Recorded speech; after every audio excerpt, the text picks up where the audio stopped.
Hello everyone, কেমন আছেন সবাই? সবাইকে স্বাগত জানাচ্ছি মিতুস কিচেনে। আর বরাবরের মতোই নতুন একটা রেসিপি নিয়ে আজকে আমি চলে এলাম। আমার আজকের রেসিপি বোবা ড্রিঙ্ক বা বাবল ড্রিঙ্ক। এটা বানানো কিন্তু খুবই সহজ। সাবুদানা দিয়ে কিন্তু এই ড্রিঙ্কটা আপনারা বানিয়ে ফেলতে পারবেন। এই বাবলগুলো বানানোর জন্য দরকার হয় সাবুদানার। আর খুবই সহজভাবে আমি এই রেসিপিটি আপনাদের সাথে শেয়ার করেছি। আশা করছি সবার কাছে ভালো লাগবে। কথা না বাড়িয়ে মেন ভিডিওতে চলে যাচ্ছি। প্রথমেই আমার লাগবে সাবুদানা। এখানে আমি একটা প্লেটে নিয়েছি সাবুদানা। আর এটাকে কিন্তু খুব ভালোভাবে গুঁড়া করে নিতে হবে। ব্লেন্ডার দিয়ে আমি এটাকে গুঁড়া করে নিচ্ছি। এই সাবুদানাটা কিন্তু অনেক বেশি হার্ড, গুঁড়া করতে কিন্তু বেশ অনেকক্ষণই সময় লাগে। বারবার করে কিন্তু এগুলোকে চেলে নিতে হবে।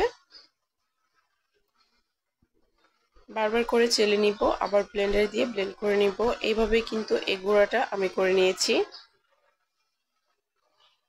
আর তারপর এখানে আমি দিয়ে দিচ্ছি 2 টেবিল চামচ চিনি।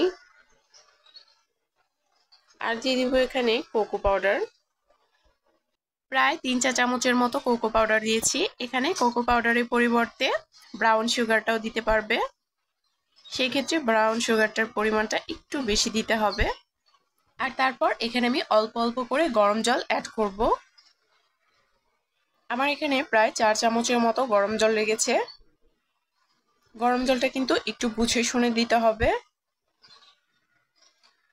আর তোমরা চাইলে কিন্তু এখানে কোকো পাউডারের পরিমাণটা একটু কমও দিতে পারো।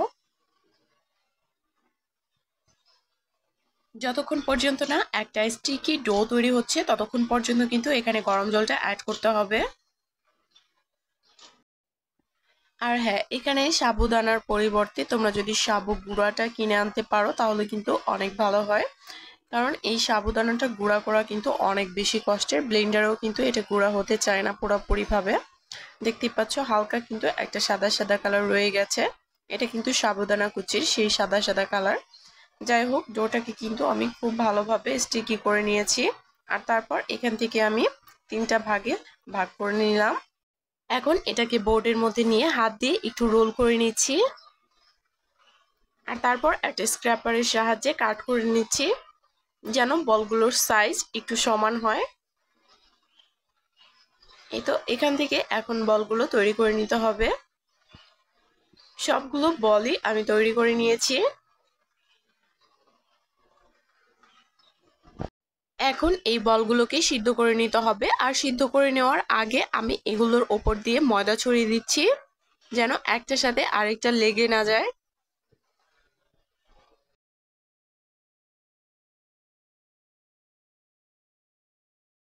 আর জলটাকে কিন্তু আগে থেকেই গরম করে নিতে হবে। তারপরেই কিন্তু এই বলগুলো আমি এখানে দিয়ে দিব। প্রথম পর্যায়ে ভালোভাবে একটু নাড়াচাড়া করে দিতে হবে যেন একটার সাথে আরেকটা লেগে না যায়। আর চুলার আঁচটা ছিল মিডিয়াম টু হাই। আর এটা সিদ্ধ হওয়ার পরে কিন্তু প্রায় 15 মিনিটের মতো এটাকে আমি ঢাকনা দিয়ে ঢেকে রেখেছিলাম। আর এইদিকে আরো একটা প্যানে আমি নিয়ে নিয়েছি চিনি। আর এই চিনির মধ্যে আমি একটু কফি পাউডার জলের সাথে গুলে এখানে দিয়ে দিয়েছি যেন একটা ডার্ক কালার আসে। এখানে কিন্তু কফি পাউডার পরিবর্তে তোমরা কিন্তু এখানে ব্রাউন সুগারটা নিতে পারো, সেক্ষেত্রে কিন্তু ব্ল্যাক কালারটা আনতে পারবে। আর তারপর সিদ্ধ করে রাখা সেই বাবলগুলো আমি এখানে দিয়ে দিচ্ছি।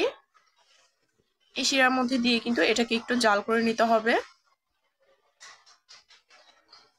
যখন শিরাটা একদমই কমে আসবে তখন কিন্তু এটাকে নামিয়ে ফেলতে হবে। আমি এখন এটাকে নামিয়ে ফেলবো। প্রায় 5 মিনিটের মতো জাল করে নিয়েছি। আর ফাইনালি কিন্তু এখন এই ড্রিঙ্কসটাকে বানিয়ে নেওয়ার পালা। প্রথমে এই বাবলগুলো আমি একটা গ্লাসের মধ্যে দিয়ে দিচ্ছি। আর তারপর আমি এখানে দিয়ে দিব আইসক্রিম। তোমাদের যে ফ্লেভারে আইসক্রিমটা পছন্দ সেটাই কিন্তু এখানে দিয়ে দিতে পারো। আমি ভ্যানিলা ফ্লেভারটা পছন্দ করি। আমি এখানে ভ্যানিলা ফ্লেভারে সেই আইসক্রিমটা কিন্তু এখানে দিয়ে দিব। আর এখানে কিন্তু তোমরা চাইলে আইসও দিয়ে দিতে পারো সাথে।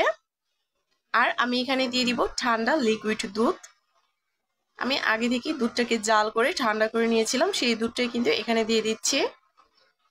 আর এখন এই ড্রিঙ্কসটা কিন্তু একদমই রেডি। খুব সহজেই কিন্তু বাড়িতে এটা তোমরা বানিয়ে ফেলতে পারবে। ভিডিওটি ভালো লাগলে চ্যানেলটি সাবস্ক্রাইব করে পাশেই থেকো। আর যারা যারা অলরেডি করেছো তাদেরকে অসংখ্য ধন্যবাদ। দেখতে পাচ্ছ বাবলগুলো কতটা সুন্দর হয়েছে। সবাই ভালো থেকো, আবার দেখা হবে নতুন কোনো ভিডিওতে।